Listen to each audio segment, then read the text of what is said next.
ওয়া ইজা জাকাল্লাযিনা ইউমিনুনা বিআয়াতিনা ফাকুল সালামুন আলাইকুম। যখন তারা তোমার নিকট আসে আমার আয়াতগুলোতে ঈমান আনে বলো শান্তি বর্ষিত হোক।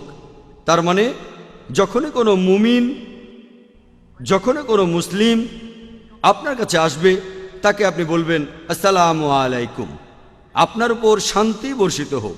এটা আবশ্যিক। একজন মুমিনের সাথে আরেক মুমিনের দেখা হলে, এক মুসলিমের সাথে আরেক মুসলিমের দেখা হলে সে তখন বলবে আসসালামু আলাইকুম, আপনার উপর শান্তি বর্ষিত হোক। এটা আবশ্যিক। অন্য যে আয়াতের উদ্ধৃতি দিয়েছিলাম সূরা নিসার ৮৬ নম্বর আয়াতে উল্লেখ করা হয়েছে যে ওয়া ইজা খয়তুম বি তাহিয়াতিন ফাহাইয়ু বি আহসানা মিনহা আর দোহা ইন্নাল্লাহা কানা আলা কুল্লি শাইইন হাসিবা, যার অর্থ তোমাদেরকে যখন অভিবাদন করা হয় তোমরাও তখন অভিবাদন করবে তার চেয়ে উত্তমভাবে, অন্ততপক্ষে অনুরূপ। নিশ্চয়ই আল্লাহ সব বিষয়েই হিসাব গ্রহণ করে থাকেন।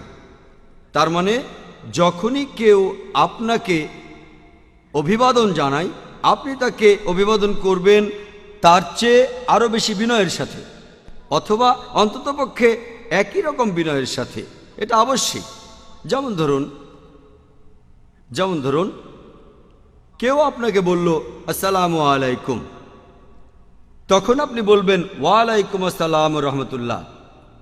কেউ যদি বলে আসসালামু আলাইকুম রহমতুল্লাহ, তখন আপনি বলবেন ওয়ালাইকুম আসসালাম রহমতুল্লাহ বারকাতুহু, আল্লাহর দয়া শান্তি ও রহমত আপনাদের সবার উপরে বর্ষিত হোক।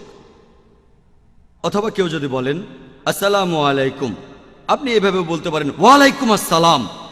এখানে শব্দগুলো একই, তবে এই শব্দগুলো বলছেন আপনি খুবই আগ্রহের সাথে, হৃদয়ের গভীর থেকে, একেবারে হৃদয়ের ভিতর থেকে। এখানে শব্দগুলো একই, তারপরও এটা অনেক বিনয়ী অভিবাদন, ওয়ালাইকুম আসসালাম।